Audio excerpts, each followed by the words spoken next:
That's very generous.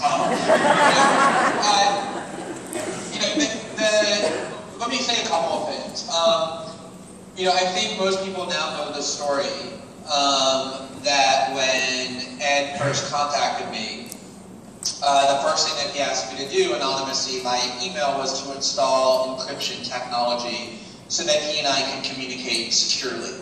Because he knew, certainly better than anyone, or as well as anybody, that if we were to try and communicate without it, the government would have an easy time monitoring it. And at that time, it seemed like something very difficult to do. It seemed very technologically complex, especially for someone like me who wasn't particularly well versed in those issues. And what I've come to learn over the last year is that it is hard to overestimate. In fact, it's almost impossible to overestimate the extent to which the government really is invading the communications of anybody who is doing anything of interest to them. I think there's a tendency on the part of people to think that may be paranoid, it might be theoretical. It is really the case. If you are somebody who works in human rights, or somebody who works as a lawyer, or somebody who works as a journalist, or a citizen who engages in activism, it is almost at this point a responsibility to safeguard the sanctity of your communications by learning basic encryption, by making sure that you're doing everything that you can within reason to keep your communications in confidence. And one of the reasons it's so important to do that is because it not only protects you and your sources and the people with whom you're working, but it also makes it much harder for the government to know who to surveil. It's really amazing. So many documents that I looked at reveal this incredible thing, which is the government looks for people who are using encryption or other forms of technologies that let you remain anonymous on the internet, and use that as a cause for suspicion, because they think, oh, if that person wants to prevent us from reading what they're saying, they must be up to no good. And the reason that works is because right now there are few enough people who are using encryption that they can target the people who do. If we all start using encryption more and more, if we all start paying attention to the need to protect our privacy and our technology, our communications, it will be incredibly difficult for the government to use that as a grounds of suspicion. If we're all building those walls around what we're saying and doing from the government, it becomes much more difficult. That's something that we as all individuals not only can be doing, but I think should be doing.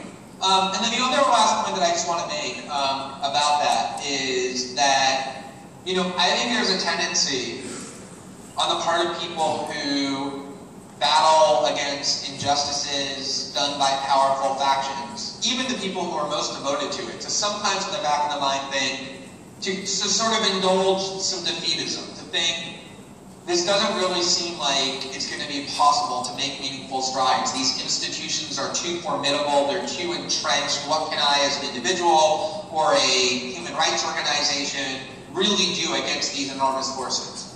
And one of the reasons why my interaction with Edward Snowden has so profoundly affected me and will shape what I do and how I think for the rest of my life is because the lesson that he actually taught all of us is about the power of any individual to change the world, to literally change the world. And there are a lot of other examples like that, from the anonymous street vendor in Tunisia who set himself on fire and helped to spark the Arab Spring, to all sorts of people who have done things out of their conscience, even though they have no power or position or prestige, that spawn unimaginable social and political change and liberation and revolutions of life. But I do think that the more people who do it in such a prominent way as he has done, I think that's the important thing that we should do, is learn that lesson and realize that defeatism is never warranted, and that we all have that ability within ourselves, with the right will and the right courage, and especially the right political passion, to find the ways to really change things in ways that are probably more significant than we think we are even capable of doing it. And that is the lesson that he taught me, and that I hope he teaches everybody.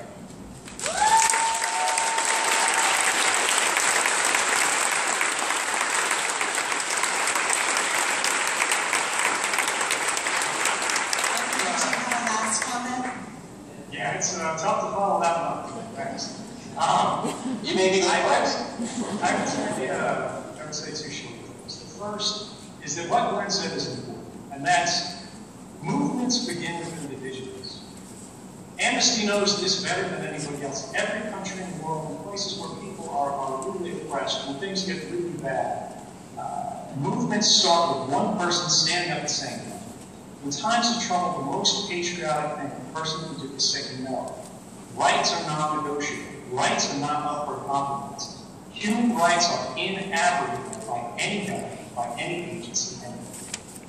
But movements that start with one person only succeed with clasped hands. And that's what it takes. It takes solidarity. So when people ask, what can Amnesty do? What can Americans do? What can citizens all around the world do? The answer is stand in solidarity.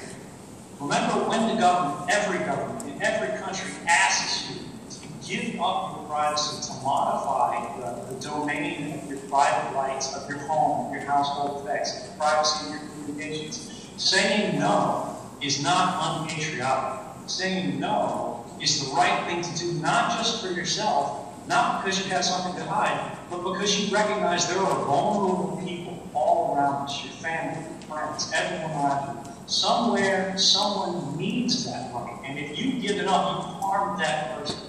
By standing together with them, by calling Congress, by advocating, by getting out there and campaigning to say, no, we have the right to privacy. We have the right to be free from unwarranted intrusion. We'll have a better future, thanks to the work of people like Amnesty International.